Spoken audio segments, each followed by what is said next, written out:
ಘಂ ಗಣಪತಾಯೇ ನಮಃ. ಶ್ರೀ ಗುರುದೇವರುದ್ರಾಯ ನಮಃ. ಎಲ್ರಿಗೂ ನಮಸ್ಕಾರ ಸ್ನೇಹಿತರೆ. ನಾನು ನಿಮ್ಮ ಪ್ರಕಾಶ್.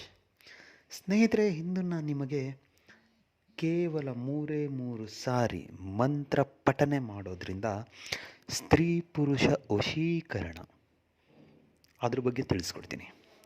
ಅದಕ್ಕೂ ಮುಂಚೆ ನನ್ನ ಚಾನಲ್ನ ಸಬ್ಸ್ಕ್ರೈಬ್ ಮಾಡಿಲ್ಲ ಅಂದರೆ ಸಬ್ಸ್ಕ್ರೈಬ್ ಮಾಡಿ, ಲೈಕ್ ಮಾಡಿ, ಶೇರ್ ಮಾಡಿ, ಹಾಗೆ ಬೆಲ್ ಐಕನ್ ಬಟನ್ ಪ್ರೆಸ್ ಮಾಡೋದನ್ನ ಮರಿಬೇಡಿ.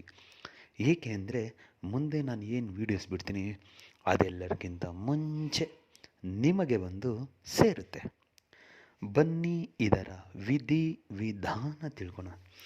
ಸ್ನೇಹಿತರೆ, ಈ ಕ್ರಿಯೆನ ಬಂದು ಮೊದಲಿಗೆ ಗ್ರಹಣದ ದಿನ ಇಲ್ಲವೇ ಅಮಾವಾಸ್ಯೆ ಇಲ್ಲ ಹುಣ್ಣಿಮೆಯ ದಿನ ಇದನ್ನು ಸಿದ್ಧಿ ಮಾಡಿಕೊಳ್ಬೇಕು. ಸಿದ್ಧಿ ಮಾಡಿಕೊಳ್ಳೋದು ಹೇಗೆ?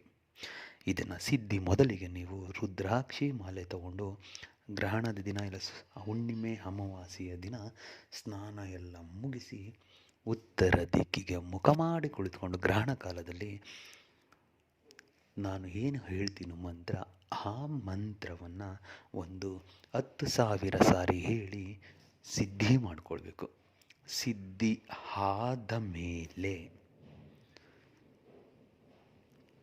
ನೀವು ಒಂದು ಸೋಮವಾರ, ಯಾವುದೇ ಸೋಮವಾರ ಆಗಲಿ, ಒಂದು ಸೋಮವಾರ ಬಿಲ್ವ ಪತ್ರೆನ ತಗೊಂಡು ಈಶ್ವರನ ದೇವಸ್ಥಾನಕ್ಕೆ ಹೋಗಿ ಶಿವನಿಗೆ ಬಿಲ್ವ ಪತ್ರೆ ಅರ್ಪಣೆ ಮಾಡಿ ಅದೇ ಜಾಗದಲ್ಲಿ ನಿಂತು ನೀವು ಯಾರಿಗೋಸ್ಕರ ಇಷ್ಟು ಸತತ ಪ್ರಯತ್ನ ಪಟ್ಟಿದ್ರೋ ಗ್ರಹಣ ಕಾಲದಲ್ಲಿ ಅಂಥವರ ಹೆಸರನ್ನು ಆ ಮಂತ್ರದಲ್ಲಿ ಆ ಮುಖಿ ಜಾಗದಲ್ಲಿ ಸೇರಿಸ್ಕೊಳ್ತಾ ಕೇವಲ 3 ಬಾರಿ ಮಂತ್ರ ಪಠನೆ ಮಾಡಿ ಸಾಕು. ಅವರು ಅಂದಿನಿಂದ ನಿಮ್ಮ ವಶೀಭೂತರಾಗ್ಬಿಡ್ತಾರೆ. ಇದು ಲೈಫ್ ಲಾಂಗ್ ಇರುತ್ತೆ. ಅದನ್ನು ಮಾಡಿದರೆ ಖಂಡಿತ ರಿಸಲ್ಟ್ ನಿಮಗೆ ಸಿಗುತ್ತೆ. ಯಾವ ಮಂತ್ರನ ಸಿದ್ಧಿ ಮಾಡಿಕೊಳ್ಬೇಕು, ಶಿವನ ದೇವಸ್ಥಾನದಲ್ಲಿ ಯಾವ ಮಂತ್ರ ಪಠನೆ ಮಾಡಬೇಕು, ಅದಕ್ಕೆ ಉತ್ತರ ಇಲ್ಲಿದೆ ನೋಡಿ.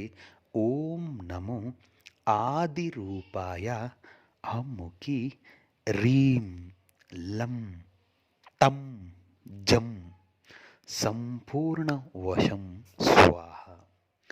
ಮಂತ್ರ ಇನ್ನೊಂದು ಸಾರಿ ಹೇಳ್ತೀನಿ ನೋಡಿ ಸ್ನೇಹಿತರೆ.